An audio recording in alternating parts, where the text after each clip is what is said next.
السلام علیکم ورحمۃ اللہ وبرکاتہ۔ جیسے کہ ابھی ساتھی نے اعلان کیا ہے، ہمارے ساتھیوں نے کہ چونکہ ذوالحجہ کا مہینہ شروع ہونے والا ہے، تو اس حوالے سے بھی یعنی کچھ مسائل ایسے ہیں کہ جن پر ہماری گفتگو ہونی چاہیے۔ تو میرے دوستو، ذوالحجہ کے حوالے سے میں مختصر سا بتاؤں گا، اس کے بعد اگر آپ کے ذہن میں کوئی سوالات ہو تو وہ کر سکتے ہیں۔ سورۃ الفجر میں اللہ تعالیٰ فرماتے ہیں کہ والفجر ولیال عشر، والفجر قسم ہے فجر کی، اور قسم ہے 10 راتوں کی۔ مفسرین نے بتایا ہے کہ یہاں پر راتوں سے مراد دن ہے، کیونکہ رات کو کبھی دن کے اوپر بھی اس کا اطلاق ہوتا ہے۔ تو یہاں پر جو 10 دن اللہ تعالیٰ نے قسم کھائی ہے وہ ذوالحجہ کے پہلے 10 دن، اور جب اللہ تعالیٰ کسی چیز کی قسم کھاتا ہے تو اس چیز کی اہمیت دگنی ہو جاتی ہے۔ اور یہ جو 10 دن ہے، ان 10 دنوں کے بارے میں جو ہو سکتا ہے کہ 30 جون سے وہ شروع ہو جائے، 30 جون سے وہ شروع ہو جائے، یہ جو 10 دن والے ہیں، ان کی اہمیت کا اندازہ آپ رسول اکرم صلی اللہ علیہ وسلم کی اس حدیث سے کیجئے جو صحیح بخاری میں ہے کہ ما من ایام العمل الصالح فیہن احب الی اللہ من هذه الایام العشر۔ ما من ایام، سال بھر میں کوئی دن ایسے نہیں ہیں، کوئی دن ایسے نہیں ہیں کہ جن میں کیے جانے والے نیک عمل اللہ تعالیٰ کو ان دنوں میں کیے جانے والے نیک عمل سے زیادہ محبوب۔ معنی یہ ہے کہ جو نیکیاں ہم ان 10 دنوں میں کریں گے، یہ نیکیاں سارے سال کے دنوں میں اللہ تعالیٰ کو سب سے زیادہ محبوب، سب سے زیادہ محبوب۔ یہاں تک کہ رمضان کے 10 دنوں میں کی جانے والی نیکیاں ان نیکیوں کے مقابلے میں کم ہیں۔ جو اگر آپ دیکھیں، اگر کوئی سوال کرے کہ رمضان کے دنوں میں 10 نیکیاں جو ہم نیکیاں کرتے ہیں اور ذوالحجہ کے پہلے 10 دنوں میں جو نیکیاں کرتے ہیں، ان میں زیادہ ثواب والی نیکیاں کون سی ہیں؟ تو اس میں صرف ذوالحجہ کے پہلے 10 دنوں کی، جیسا کہ علماء نے اس کی طرف اشارہ کیا ہے کہ یہ اس قدر عظیم دن ہے۔ لیکن اس افسوس کی بات یہ ہے کہ ہمارے پاس ان دنوں کے حوالے سے کوئی معلومات نہیں ہوتی۔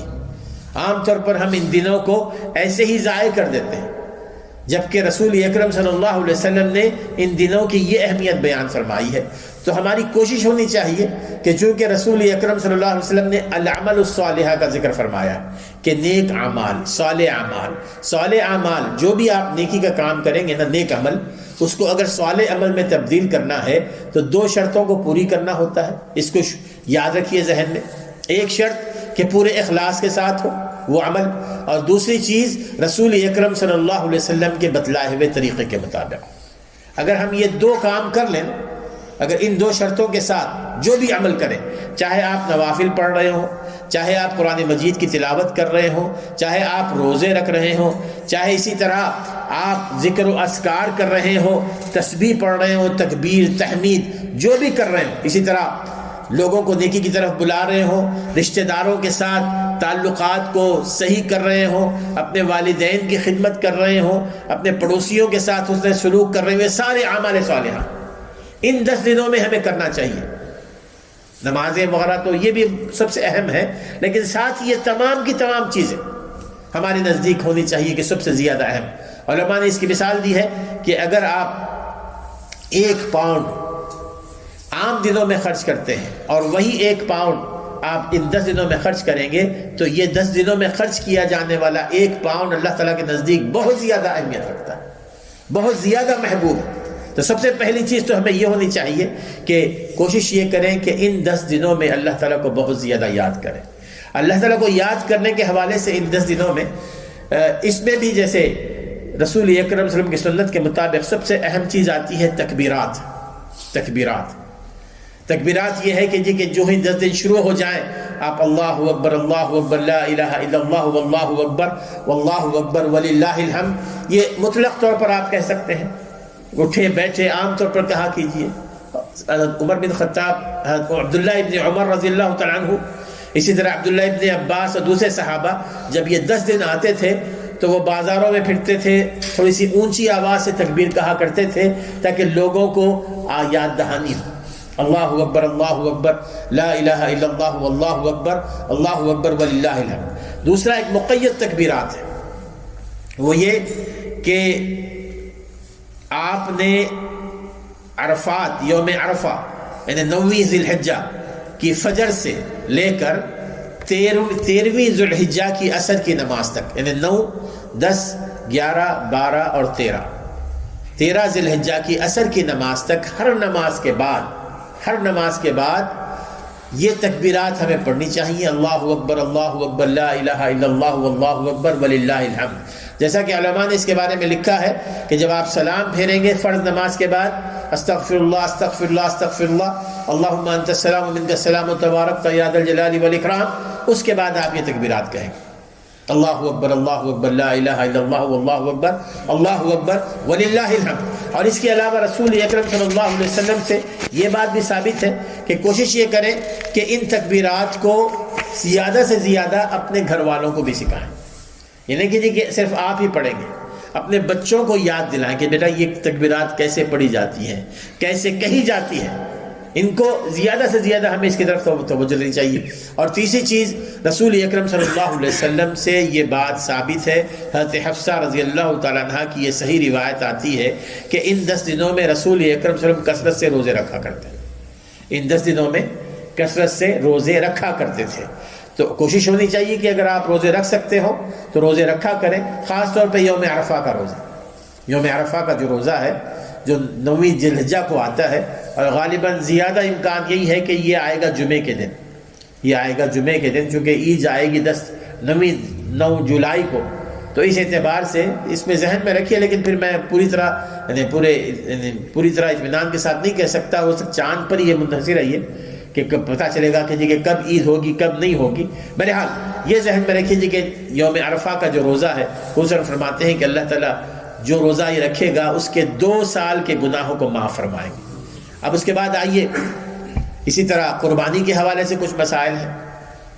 میرے دوستو، عید کا جو دن ہے 10ویں ذی الحجہ، اس دن جو سب سے اہم ترین کام ہے، اللہ تعالیٰ کے راستے میں خون بہانا اللہ تعالیٰ کو سب سے زیادہ محبوب ہے، اللہ تعالیٰ کو سب سے زیادہ محبوب ہے۔ قربانی کرنا، قربانی علماء کے نزدیک اس میں 2 رائے آتی ہیں۔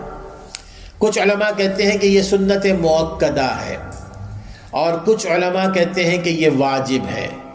جو علماء یہ کہتے ہیں کہ سنت مؤکدہ کا معنی یہ ہے کہ اسٹریس سننا، جس پر رسول صلی اللہ علیہ وسلم نے زیادہ زور دیا۔ ایک سنت غیر مؤکدہ ہوتی ہے جس میں رسول نے فرمایا کہ یہ میری سنت ہے، اور دوسری ہے سنت مؤکدہ جس پر آپ کا ہمیشہ عمل رہا ہے، آپ کا ہمیشہ عمل رہا، جیسے کہ فجر کی 2 رکعتیں ہیں، مغرب کے بعد کی 2 رکعتیں ہیں، یہ آپ کا ہمیشہ اس پر عمل رہا ہے، اس لیے اس کو سنت مؤکدہ کہتے ہیں۔ تو قربانی بھی سنت مؤکدہ ہے۔ سنت مؤکدہ کے صحیح مسلم کی حدیث آتی ہے، سنت مؤکدہ کے حوالے سے جو علماء اس کی یہ رائے رکھتے ہیں، آپ نے فرمایا کہ اذا دخلت العشر واراد احدکم ان یضحی فلا یمس من شعره وبشره شیئا۔ صحیح مسلم کی حدیث آتی ہے کہ آپ نے فرمایا کہ جب 10 دن شروع ہو جائیں اور تم میں سے کوئی قربانی کا ارادہ کر لے، تو پھر وہ چاند دیکھتے ہی، ذو الحجہ کا چاند دیکھتے ہی، اس کے بعد نہ اپنے بال تراشے، نہ اپنے ناخن ترشوائے، نہ اپنے ناخن کاٹے، نہ اپنے بال کٹوائے، یہاں تک کہ تمہاری قربانی ہو جائے۔ اس سے 2 مسئلے معلوم ہو گئے۔ ایک تو یہ کہ اس میں رسول اکرم صلی اللہ علیہ وسلم نے ارادے کا لفظ استعمال فرمایا کہ من ارادہ منکم، کہ تم میں سے جو ارادہ کرے۔ جو فرائض ہوتے ہیں، جو واجبات ہوتے ہیں، اس میں ارادے کا کوئی دخل نہیں ہوتا، وہ کرنا ہی ہوتا ہے رسول اللہ، وہ ہمارے ارادے پر منحصر نہیں ہوتا ہے۔ تو اس حدیث سے بعض علماء یہ مراد لیتے ہیں کہ یہ سنت مؤکدہ ہے۔ اور دوسرا مسئلہ جو پتہ چلتا ہے وہ یہ کہ ہم میں سے جو لوگ قربانی کر رہے ہیں، جن پر قربانی میں سمجھتا ہوں کہ واجب ہے، قربانی جن پر قربانی واجب ہے، ان کا یہ کام ہے کہ جو ہی ذو الحجہ کا چاند نظر آ جائے اس پر نظر رکھیں، اس کے بعد آپ نے مغرب کے بعد نہ آپ نے ناخن ترشوانا ہے، نہ آپ نے بال کاٹنے، یہاں تک کہ آپ کی قربانی کا جانور ذبح ہو جائے۔ اور یہ صرف گھر کے اس بڑے کے اوپر ہے جو گھر کے ہیڈ ہوتے ہیں، یعنی والد ہوتے ہیں عام طور پر، سارے بچوں پر اور بیوی پر نہیں ہے یہ نہیں، صرف جو ذبح کریں گے، جو قربانی کریں گے نا، مثال کے طور پہ آپ گھر کی طرف سے قربانی کرتے ہیں تو یہ آپ کے اوپر ضروری ہے، باقی کسی بچوں پر نہیں ہے، کسی نہیں۔ اب میں آگے دوسرے مسئلے پر آؤں گا انشاءاللہ تعالیٰ۔ ایک دوسرا مسئلہ یہ بیان ہوا، میں صرف یہ بتا دوں کہ بعض علماء نے اس کو واجب قرار دیا ہے۔ واجب کیوں قرار دیا ہے؟ ابن ماجہ کی یہ حدیث آتی ہے، رسول سے فرماتے ہیں کہ وہ شخص جس کو اللہ تبارک و تعالیٰ نے قربانی کرنے کی استطاعت دے رکھی ہے، من کان لہ سعۃ، جس کو اللہ تعالیٰ نے قربانی کرنے کی استطاعت دے۔ استطاعت کا معنی کیا ہوتا ہے؟ استطاعت کا معنی یہ ہے کہ اس کے پاس جو انکم آتی ہے نا، اس انکم میں اس کے پاس اتنا پیسہ بچ جاتا ہے جس سے وہ قربانی کر سکتا ہے، اتنا پیسہ بچ جاتا ہے، چاہے وہ آہستہ آہستہ ہی بچتا کیوں نہ ہو ہر مہینے، لیکن بچتا ہے تو اس پر وہ قربانی واجب ہے۔ بعض لوگ یہ کہتے ہیں کہ جو نصاب زکوٰۃ کے حوالے سے اس کو جوڑ دیتے ہیں کہ جس پر زکوٰۃ فرض ہے اس پر بھی قربانی فرض ہے۔ نہیں، زکوٰۃ کے علاوہ یہ مسئلہ ہے، اگر آپ کے پاس اتنے پیسے بچ جاتے ہیں کہ جس سے آپ قربانی کا جانور خرید سکتے ہیں تو آپ کے اوپر واجب ہے، کیونکہ اس حدیث میں آپ نے فرمایا کہ من کان لہ سعۃ، جس کے پاس گنجائش ہے کہ وہ قربانی کر سکتا ہے، ولم یضحی، پھر بھی اگر وہ قربانی نہ کرے، فلا یقربن مصلانا، تو پھر وہ ہمارے مصلی کے قریب نہ آئے، عیدگاہ کے قریب نہ آئے۔ جب وہ قربانی نہیں کرتا ہے تو پھر کیا عید کرے گا وہ؟ تو پھر عید آ کر عید کی نماز پڑھنے کی کیا ضرورت ہے؟ تو اس سے دوسرا مسئلہ معلوم ہو گیا۔ تو بہرحال قربانی کی اہمیت اپنی جگہ ہے میرے دوست۔ اب جہاں تک تعلق ہے قربانی کا، گھر کے تمام گھر میں گھر ہوتا ہے، مرد، شوہر اور بیوی اور بچے، یہ ایک پوری فیملی ہے۔ اور اگر آپ کے والدین بوڑھے ہیں وہ بھی آپ کے ساتھ رہتے ہیں، وہ بھی فیملی میں شامل ہیں۔ ان تمام کی طرف سے صرف ایک قربانی ضروری ہے، جو ضروری ہے، میں کہہ رہا ہوں جو ضروری ہے وہ ایک قربانی ہے۔ اور آپ اگر جو سب سے زیادہ جو آپ کمانے والے ہیں تو آپ ہی کا یہ کام ہے کہ آپ قربانی کریں گے، اور آپ قربانی کریں گے تو پھر آپ اپنے نہ بال ترشوائیں گے نہ اپنے ناخن ترشوائیں گے۔ اب اس میں یہ ہے کہ اگر آپ کی اہلیہ کہتی ہے کہ جی کہ میرے پاس بھی وسعت ہے، میں بھی کرنا چاہتی ہوں، یہ ضرور، اس میں کوئی یہ نہیں ہے، لیکن صرف ایک قربانی اصلاً جائز ہے۔ ابو ایوب انصاری رضی اللہ تعالیٰ فرماتے ہیں کہ رسول اکرم صلی اللہ علیہ وسلم کے دور میں تمام صحابہ اپنے ایک ایک گھر سے ایک ایک کیا کرتے تھے، لیکن اب اللہ تعالیٰ نے وسعت دے دی ہے تو ایک ایک گھر سے چار چار قربانیاں ہو رہی ہیں۔ تو اسی طرح اگر ہمارے پاس اتنی وسعت ہے تو آپ ایک سے زائد دے سکتے ہیں قربانی، اس میں کوئی مذائقہ نہیں ہے انشاءاللہ تعالیٰ۔ ہاں، جہاں تک تعلق ہے کہ جو آپ قربانی کریں گے اس میں ثواب میں سارے آپ کے گھر والے شامل ہو جائیں گے، آپ کے سارے گھر والے اس میں شامل ہو جائیں گے، لیکن اگر ایک سے زائد قربانی کرتے ہیں تو اس میں اور زیادہ شامل ہو جائیں گے۔ اسی طرح قربانی کے حوالے سے یہ بھی بات ذہن میں رکھیے، اس وقت نے فرمایا کہ جی کہ تمہاری قربانی تمہاری عید کی نماز کے بعد ہونی چاہیے۔ جو لوگ عید کی نماز پڑھنے سے پہلے جن کی قربانی ہو جاتی ہے تو آپ نے فرمایا کہ یہ تو تمہارا گوشت ہے جو تم اپنے گھر والوں کو کھلا رہے ہو، ایک عام گوشت، تو لہٰذا آپ نے یہ پوری کوشش کرنی ہے، چاہے یہاں پر آپ کہیں سلاٹر ہاؤس کو آرڈر کر رہے ہو یا کسی اور طریقے سے، کہ آپ کی نماز کے بعد ہی وہ قربانی ذبح ہونی چاہیے۔ بعض لوگ اس میں یہ کہتے ہیں کہ جی کہ نہیں، آپ کی نماز کے ساتھ یہ شرط نہیں ہے، بلکہ جو قربانی کرنے والا ہے اگر اس کی نماز ہو گئی تو پھر وہ قربانی کر سکتا ہے۔ نہیں، آپ نے خاص طور پہ آپ نے فرمایا، ایک صحابی کو آپ نے دیکھا کہ آپ جب نماز سے تشریف لا رہے تھے تو اس نے اپنی قربانی کر لی تھی، تو آپ نے فرمایا کہ جی کہ تم دوبارہ قربانی کرو، یہ تمہاری قربانی نہیں ہوئی۔ تو قربانی کرنے والے کے اوپر یہ شرط عائد ہوتی ہے۔ آخری چیز جو میں بتانا چاہتا ہوں وہ یہ کہ ہمارے ہاں یہ ضرورت بھی ہے، وہ عام طور پر ہمارے ہاں فیملیز میں اپنی قربانی باہر بھیج دیتے ہیں، یہاں پر نہیں کرتے، کہتے ہیں کہ جی کہ سہولت نہیں ہے یا کچھ نہیں ہے۔ میرے دوستو، سب سے پہلی چیز تو یہ ہونی چاہیے کہ قربانی آپ جہاں رہ رہے ہیں وہیں پر کریں، جہاں آپ اور آپ کی فیملی رہ رہی ہے وہیں پر قربانی کریں۔ رسول اکرم صلی اللہ علیہ وسلم نے ہمیشہ اپنی قربانی مدینہ منورہ میں کی، آپ نے ہمیشہ کی۔ اس کے فائدے یہ ہوں گے کہ جی کہ آپ سنت پر عمل کر لیں گے، اور سنت پر عمل کا معنی یہ ہے کہ قربانی کا گوشت آپ کھائیں گے۔ قرآن مجید میں بھی آتا ہے، رسول صلی اللہ علیہ وسلم نے بھی حدیث میں فرمایا ہے کہ اپنی قربانی کا گوشت کھایا کرو، اپنی قربانی کا گوشت کھایا کرو، پھر اس کو ذخیرہ بھی کیا کرو، اور پھر جو باعث اور فقیر ہیں، جو محتاج ہیں، ان کو کھلایا بھی کرو۔ تو اس طرح یہ بھی ہوگا کہ جی کہ آپ قربانی کا گوشت کھائیں گے۔ اس سے بڑا ایک اور فائدہ یہ ہے کہ آپ اپنے بچوں تک اس سنت کو منتقل کریں گے۔ اگر ہم نے اپنے بچوں کے سامنے یہ نہیں بتلایا کہ یہ جو عید آتی ہے اس میں قربانی کا کرنا ایک اہم پارٹ ہے، اور بچوں کو معلوم ہی نہیں ہوتا، عام طور پہ بچے جانتے نہیں کہ یہ عید ہم کیوں کر رہے ہیں، ان کو پتہ ہی نہیں عید کیوں کر رہے ہیں۔ جب گھر پر گوشت آئے گا تو ان کو پتہ چلے گا، پھر اس کا بیک گراؤنڈ بھی آپ نے بتانا ہے، یہ قربانی کیوں کی جا رہی ہے، ابراہیم علیہ السلام نے کیا کیا تھا حضرت اسماعیل علیہ السلام کے ساتھ، تب جا کے بچوں کو اس کے بیک گراؤنڈ کا بھی پتہ چلے گا، اور یہ شعار جو ہے نا، اسلامی شعار، یہ ہماری نسلوں میں آگے بھی منتقل ہوتا رہے گا۔ اور اگر ہم نے ابھی سے قربانیاں باہر بھیجنی شروع کر دی تو پھر آگے کی ہماری نسلوں سے کیا آپ توقع رکھتے ہیں کہ وہ قربانی کریں گے؟ وہ قربانی کا شعار یورپین اور کنٹریز سے، ویسٹرن کنٹریز سے ختم ہو جائے گا۔ تو اس لیے زیادہ بہتر ہے کہ جہاں آپ رہ رہے ہیں وہیں پر قربانی کریں۔ اور بھی ایک لوگ کہتے ہیں کہ جی کہ یہاں پر تو غریب تو ہے نہیں کہ جن کو دیا جائے، تو یہ کوئی حدیث سے ثابت نہیں ہے کہ اس میں 3 حصے کیے جائیں۔ امام احمد بن حنبل رحمہ اللہ کی یہ رائے ہے اور علماء کی یہ رائے ہے، کوئی حدیث نہیں ہے، اس پر عمل رہا ہے اور اچھا ہے، اچھی بات ہے کہ ایک حصہ آپ کے لیے ہو، ایک حصہ عزیز و اقارب کے لیے ہو، اور ایک حصہ غرباء کے لیے ہو۔ تو اب عام طور پہ یہاں کہا جاتا ہے کہ جی اگر ہم یہاں قربانی کریں تو یہاں تو غریب تو ہے نہیں۔ میرے دوستو، آج کل تو یہاں غریب ہے، بہت ہے، بشرطے کہ ہم تھوڑا سا تلاش کریں نا۔ یہاں پر جو اسائلم سیکرس ہیں نا، ہمارے مسلمان بھائی بہن جو آئے ہوئے ہیں، وہ غربت کی حالت میں ہیں۔ غربت کی حالت میں آپ کو بتاؤں کہ ان کو گورنمنٹ کی طرف سے صرف 35 پاؤنڈ ملتے ہیں ہر ویک، پر ہیڈ 35 پاؤنڈ ملتے ہیں۔ بیچارے وہ روکھی سوکھی کھا کے گزارتے ہیں، وہ پرانے کپڑے پہن کے گزارا کر رہے ہیں۔ تو یہ بہت زیادہ محتاج ہے۔ صرف ہم نے یہ معلوم کرنا ہوتا ہے کہ کہاں وہ لوگ رہ رہے ہیں اور ان تک گوشت کو پہنچائیے، اللہ تعالیٰ اس کا ہمیں زیادہ ثواب عطا فرمائیں گے۔ یا مساجد سے معلوم کیجیے۔ تو اس طرح غریب تو یہاں پر بہت سارے ہیں۔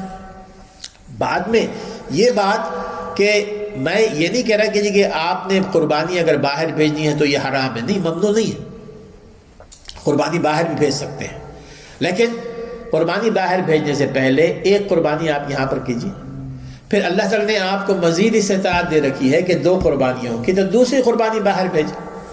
دوسری قربانی باہر بھیجنے میں یہ بھی ہونا چاہیے کہ دوسری قربانی جو باہر بھیج رہے ہیں وہ اپنے رشتہ داروں کو بتانے کے لیے نہیں کہ جی کہ میرے پاس ماشاءاللہ 2 قربانیاں دینے کی سکت ہے۔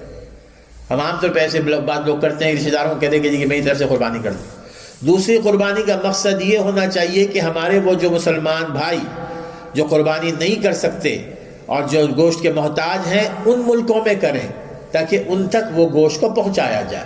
جو مسکین ہیں، جو فقیر ہیں، ان تک اس گوشت کو پہنچانے کے لیے آپ اپنی دوسری قربانی بھیج سکتے ہیں۔ اس طرح ہماری قربانی کو اللہ تعالیٰ قبول فرمائے گا۔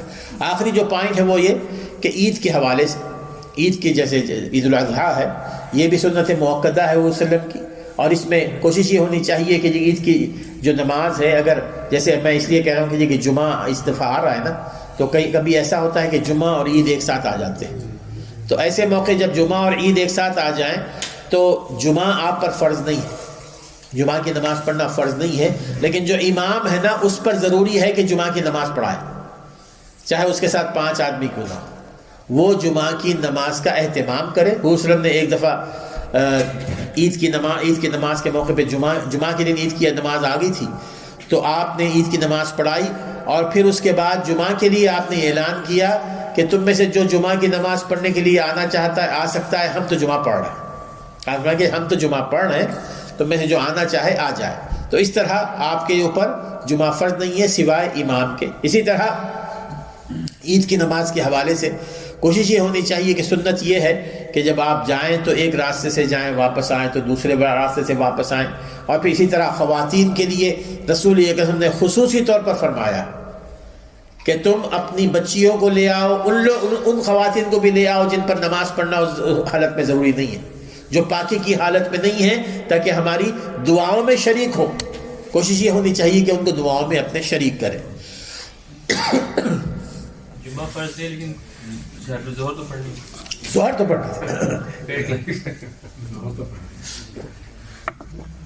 ظہر تو آپ نے پڑھنی ہے۔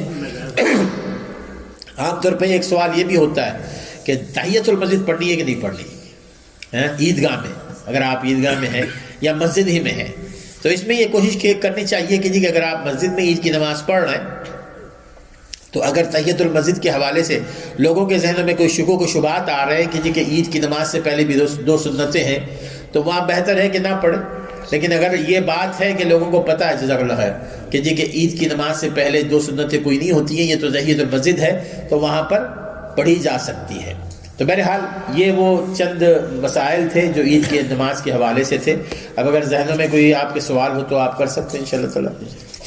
جی پہلا سوال یہ، کوئی غفلت کی بنا پہ اسٹاف بھی تو سب کچھ تھا، قربانیاں نہیں کی، کوئی پتہ نہیں کتنی کی یا کتنی نہیں کی، اس والے سے کیا وہ قضا کرنی ضروری ہے کہ نہیں، قضا کرنی ضروری نہیں ہے. وہ فرض نہیں ہے، فرض عین نہیں ہے، فرض عین نہیں. ایک میں نے سنی جمعہ حجۃ الوداع پہ آخری جو تھا اس میں رسول اللہ صلی اللہ علیہ وسلم 100 اونٹ منگوائے اور 63 اونٹ خود ذبح کیے جی جی. اپنی ایج کے مطابق.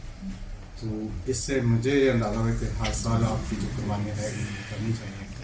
نہیں، اس میں رسول اللہ نے یہ نہیں فرمایا کہ جو آپ نے 100 اونٹ ذبح کیے تھے اس کا مقصد یہ نہیں بتایا کہ جی کہ میری پچھلی قربانیاں چھوٹ گئی تھی. 63 انہوں نے کیا تھا نا، باقی نہیں، حضور صاحب تو ہر سال کیا کرتے تھے ہر سال کیا کرتے تھے نا. الحمدللہ حضور صلی اللہ علیہ وسلم کی کوئی قربانی نہیں مس ہوئی تھی نا. تو اس کا جب آپ کو نہیں، اگر آپ کو اگر آپ کی قربانی مس ہوئی تو فرض نماز کی طرح نہیں ہے، آپ ضروری نہیں ہے آپ کے لیے. اس طرح یہ ہے کہ بچے سارے کام کرتے ہیں، وہ اپنی اپنی قربانی کرنا چاہتے ہیں، کمبائنڈ یعنی مل کے وہ کر سکتے ہیں ایک بچہ یا ان کو حصہ. دیکھیں نا ماشاءاللہ اگر والد ماشاءاللہ وہ قربانی کرنے کی استطاعت رکھتے ہیں، لیکن ماشاءاللہ بچے بھی بڑے ہیں. اگر بچے بڑے ہیں، والدین کے ساتھ رہ رہے ہیں، علیحدہ نہیں رہ رہے، والدین کے ساتھ رہ رہے ہیں اور ان کو اللہ تعالیٰ نے دے رکھی ہے استطاعت، اگر وہ قربانی کرنا چاہتے ہیں تو قربانی کر لیں، بہت اچھی بات ہے. وہ یعنی اپنے والد کے ساتھ شیئر کر سکتے ہیں، پیسے دے سکتے ہیں، والد کے ساتھ بھی شیئر کریں، صحیح بات ہے، اس میں کوئی یہ نہیں ہے. انشاءاللہ تعالیٰ وہ ثواب میں شامل ہو جائیں گے، اس لیے کہ ویسے بھی وہ ثواب میں شامل ہوں گے، والد کے ساتھ تعاون ہو جائے گا انشاءاللہ. جیسے وہ کہتے ہیں ہم نے اپنی اپنی کرنی ہے، اگر اپنی اپنی کرنی ہے وہ کر سکتے ہیں، ایک گھر میں رہتے ہوئے اپنی اپنی کرنی ہے کر سکتے ہیں، وہ فرض عین نہیں ہے ان کے اوپر.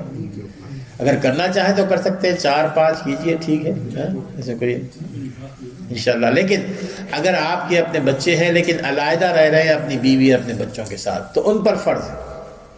یہ نہیں کہ جی کہ 4 بیٹے ہیں لیکن الگ الگ گھر میں رہ رہے ہیں اور والدین ایک جگہ ایک گھر میں رہ رہے ہیں، تو والد صاحب کہتے ہیں کہ جی کہ میں نے 4 بیٹوں کو بھی شامل کرنا ہے اس قربانی میں. نہیں، وہ 4 بیٹے اپنی اپنی فیملی کے ساتھ علیحدہ علیحدہ کریں گے انشاءاللہ تعالیٰ. یعنی کہ وہ اپنے تھوڑے تھوڑے پیسے ڈال کے قربانی کر سکتے ہیں، مل کے ایک قربانی یعنی بکرا یا وہ 4 بیٹے نہیں 4، اگر ہر بیٹا گھر میں ایک گھر میں رہتے ہیں، اگر ایک گھر میں رہتے تو ٹھیک، ایک گھر میں رہتے تو وہ والد صاحب کے ساتھ شیئر کر لیں انشاءاللہ. لیکن جیسے گائے میں 7 حصے ہوتے ہیں نا، اس طرح بکرے میں کوئی حصے نہیں ہوں گے، صرف وہ ثواب میں شرکت ہوگی، ثواب میں شرکت ہوگی، وہ حصے نہیں ہوں گے. ہاں، دوسرا بھی جو خواتین کے لیے جو اسٹاف رکھتی ہیں قربانی کرتی، تو ان کے لیے بھی یہ ضروری ہے کہ وہ ناخن نہ کاٹیں 10 دن. اور جو بھی قربانی کرنے والا ہو، جس نے ارادہ کر لیا ہو تو وہ اپنے ناخن نہ کاٹے، چاہے خواتین ہو چاہے مرد انشاءاللہ.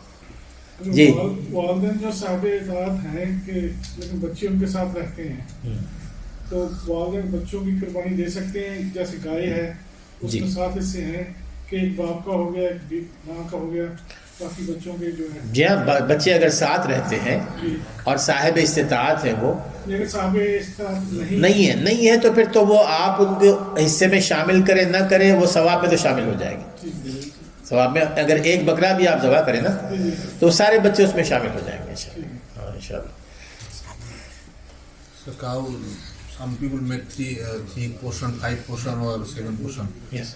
Is it authentic to should make it 7 portion or we can make it 5? No, just according to the hadith, if you want you can make 7 portions, but if you don't find any other person, and 7 people who they can share the 7th portion, so you can make 5 portion, 4 portion, 3 portion inshallah. مرحومین کے لیے لوگ کرتے ہیں. ہاں، یہ مسئلہ ہے کہ جن کا انتقال ہو چکا ہے ان کے لیے جو قربانی کی جاتی ہے، اس میں 2 رائے ہیں. ایک کہتے ہیں کہ جی کہ بالکل جائز نہیں ہے، اور دوسرے کہتے ہیں کہ جی کہ مطلق جائز ہے. اس میں درمیان میں علماء نے ایک رائے بتائی ہے، وہ یہ کہ جی کہ آپ ان مرحومین کی طرف سے کر سکتے ہیں جنہوں نے آپ کو وصیت کی ہو. جنہوں نے آپ کو وصیت کی ہو کہ بیٹا میرے مرنے کے بعد میرے نام سے قربانی کرتے رہنا. جیسے کہ ترمذی کی حدیث آتی ہے حضرت علی رضی اللہ تعالیٰ عنہ کی. حضرت علی فرماتے ہیں کہ اوصانی خلیلی ان اضحی عنہ، کہ میرے خلیل نے رسول صلی اللہ علیہ وسلم نے مجھے یہ وصیت کی تھی کہ میں آپ کی طرف سے قربانی کیا کروں، تو اس لیے میں قربانی کرتا ہوں. تو اگر والدین نے یا کسی نے اگر وصیت کی ہے تو وہ قربانی کر سکتے ہیں، اور اگر کسی نے وصیت نہیں کی ہے تو یہ قربانی کرنے کا جو ٹرینڈ ہے اس میں ایسے کر سکتے ہیں آپ کہ اپنی قربانی میں سب کو شامل کر لیں انشاءاللہ تعالی.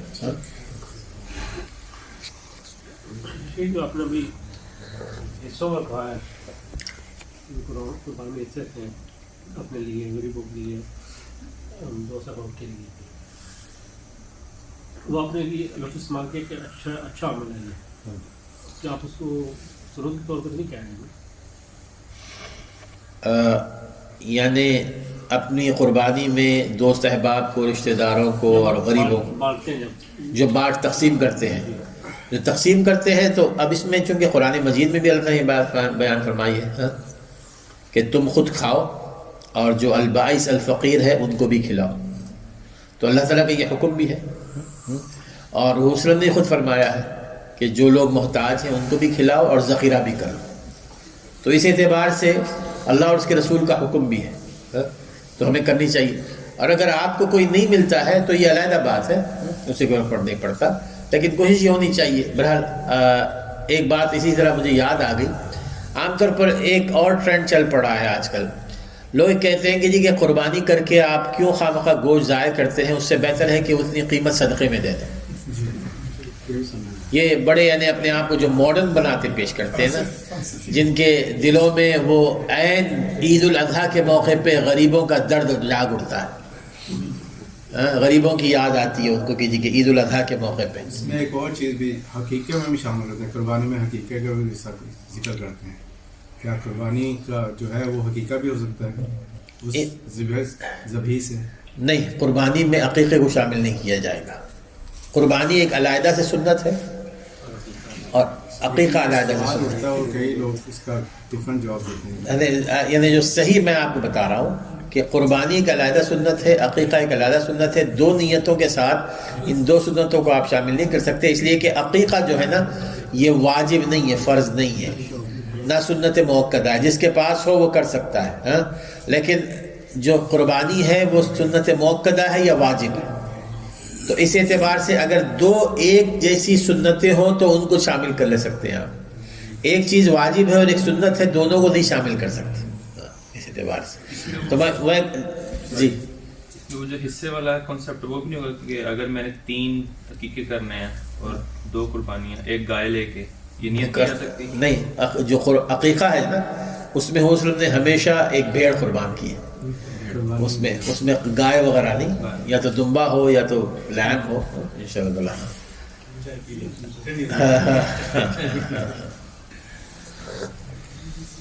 تو اس میں یہ کہہ رہا تھا کہ جو لوگ یہ کہتے ہیں نا کہ جی کہ وہ بس آپ نے صدقہ کرنا ہے پیسے، تو یہ بات یاد رکھیے کہ ہمیں لوگوں کے ساتھ تعاون کرنا چاہیے، غریبوں کے ساتھ، لیکن قربانی آپ کی نہیں ہوگی اگر آپ نے پیسے دے دیے تو. قربانی کسی بھی شکل میں نہیں ہوگی، چاہے وہ حالات کیسے بھی کیوں نہ ہو. آپ کو اگر غریبوں کا درد ہے تو آپ عام دنوں میں بھی ان کے ساتھ تعاون کر سکتے ہیں نا.